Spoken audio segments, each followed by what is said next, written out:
Hello, my dear students. This is Vijay Shekhar Naika JR, Assistant Professor, Vijayanagara Shri Krishnadevara University, Ballari. Today we will discuss the session 36 in the business law. Friends, in this session, I'll explain you about meaning and definitions of disqualified persons. In the previous session, we discussed about types of unsound mind. There are different types of unsound mind: idiots, lunatics, drunkards or intoxicated persons, hypnotism, and mental decayed persons. These are the different types of unsound mind. ಅಸ್ಪಷ್ಟವಾದಂತಹ ಮನಸ್ಸನ್ನು ಯಾವ್ಯಾವ ವ್ಯಕ್ತಿಗಳು ಹೊಂದಿರ್ತಾರೆ, ಅವರು ಯಾಕೆ ಒಪ್ಪಂದಗಳನ್ನು ಮಾಡಿಕೊಳ್ಳೋದಕ್ಕೆ ಅರ್ಹರಲ್ಲ ಎಂಬುದರ ಬಗ್ಗೆ ಹಿಂದಿನ ತರಗತಿಯಲ್ಲಿ ಚರ್ಚೆ ಮಾಡಿದ್ದೀವಿ.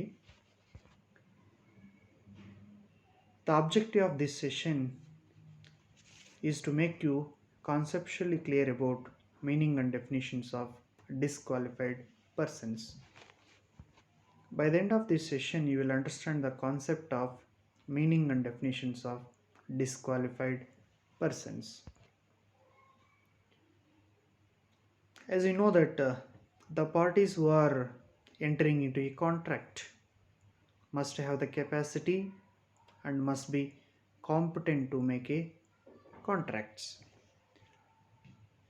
As per the section 11 of the Indian Contract Act 1872 defines that the capacity to a contract of a person to be depend upon three aspects.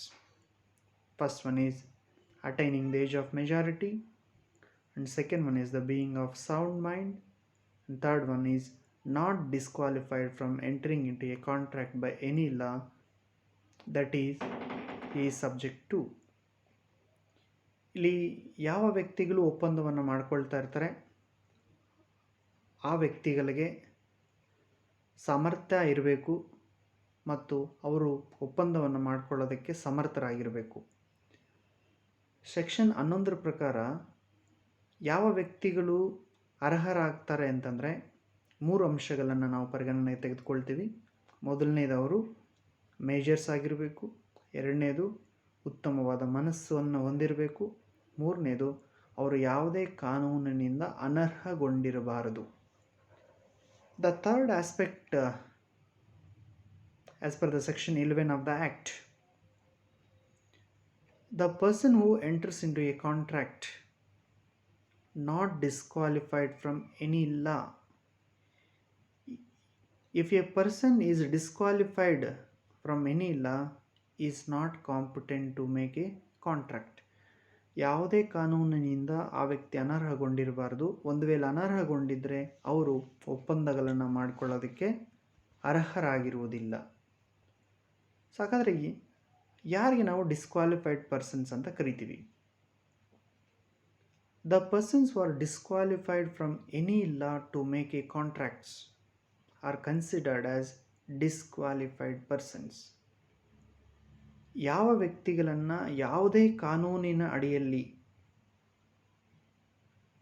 ಒಪ್ಪಂದಗಳನ್ನು ಮಾಡಿಕೊಳ್ಳೋದಕ್ಕೆ ಅನರ್ಹರೆಂದು ಘೋಷಿಸಲಾಗಿರುತ್ತದೆ, ಅಂಥವರನ್ನು ನಾವು ಡಿಸ್ಕ್ವಾಲಿಫೈಡ್ ಪರ್ಸನ್ಸ್ ಅಂತ ಕರಿತೀವಿ, ಅನರ್ಹಗೊಂಡ ವ್ಯಕ್ತಿಗಳು ಅಂತ ಕರಿತೀವಿ.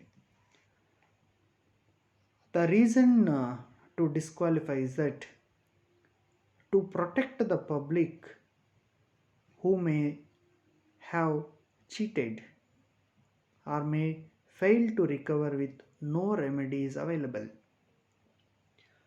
Why these persons are disqualified? That to protect the public. So there is a chances of cheating from this type of persons, and there is no remedy available against them to claim and damages for the void contract. So that certain group of persons are disqualified by the law. ಕಾನೂನಿನ ಪ್ರಕಾರ ಕೆಲವೊಂದು ವ್ಯಕ್ತಿಗಳನ್ನು ಅನರ್ಹಗೊಳಿಸಲಾಗಿರುತ್ತೆ. ಯಾಕೆ ಅಂತಂದರೆ ಅವರಿಂದ ಸಾರ್ವಜನಿಕರು ಮೋಸ ಹೋಗಬಾರ್ದು, ಮತ್ತು ಅವರಿಂದ ಯಾವುದೇ ರೀತಿಯಲ್ಲೂ ಕೂಡ ಪರಿಹಾರವನ್ನು ಪಡೆದುಕೊಳ್ಳೋಕ್ಕೆ ಅವಕಾಶವಿಲ್ಲದೆ ಇದ್ದಾಗ ಅಂಥ ವ್ಯಕ್ತಿಗಳನ್ನು ಅನರ್ಹಗೊಳಿಸಲಾಗಿರುತ್ತದೆ. Come to the definition. As per the section 11 of the Indian Contract Act 1872 specifies that every person is competent to a contract provided that he is not disqualified from contracting by any law to which he is subject. The person who is not disqualified from any law, he should be considered as an qualified person to make a contract. If the person is disqualified, then he is considered as an incompetent to make a contracts. What are the reasons for disqualification? The reasons for disqualification includes political status, legal status, and some other persons like foreign sovereigns, foreign ambassadors, allied enemies, convicts, insolvents, and etc. They are considered as an disqualified persons. ಇಲ್ಲಿ ಯಾಕೆ ಇವರನ್ನು ಅನರ್ಹಗೊಳಿಸಲಾಗಿರುತ್ತೆ ಅಂದರೆ ಅದಕ್ಕೆ ಹಲವಾರು ಕಾರಣಗಳಿರುತ್ತೆ.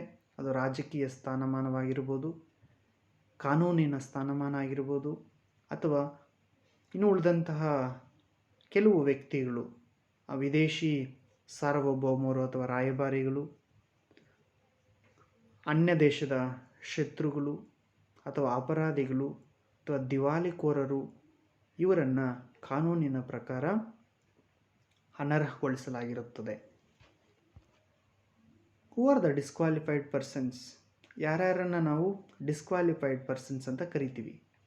So ಯಾರು ಒಪ್ಪಂದಗಳನ್ನು ಮಾಡಿಕೊಳ್ಳೋದಕ್ಕೆ ಅನರ್ಹರಾಗಿರ್ತಾರೆ. These are the persons are considered as an disqualified persons. First one is alien enemies.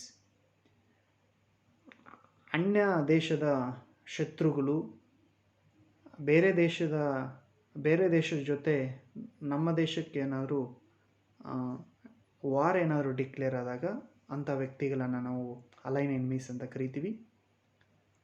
Second one is foreign sovereigns and ambassadors. ವಿದೇಶದ ಸಾರ್ವಭೌಮರು ಅಥವಾ ರಾಯಭಾರಿಗಳು ಬೇರೆ ದೇಶದಿಂದ ನಮ್ಮ ದೇಶಕ್ಕೆ ಏನಾದರೂ ರಾಯಭಾರಿಗಳನ್ನು ಕಳಿಸಿದರೆ ಅಂಥವ್ರು ಕೂಡ ಡಿಸ್ಕ್ವಾಲಿಫೈಡ್ ಪರ್ಸನ್ಸ್ ಆಗ್ತಾರೆ. Third one is ಇನ್ಸಾಲ್ವೆಂಟ್ಸ್.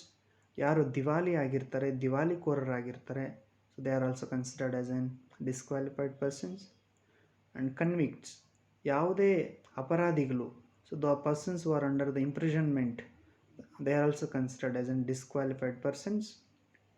And artificial persons like corporations, joint stock companies, etc.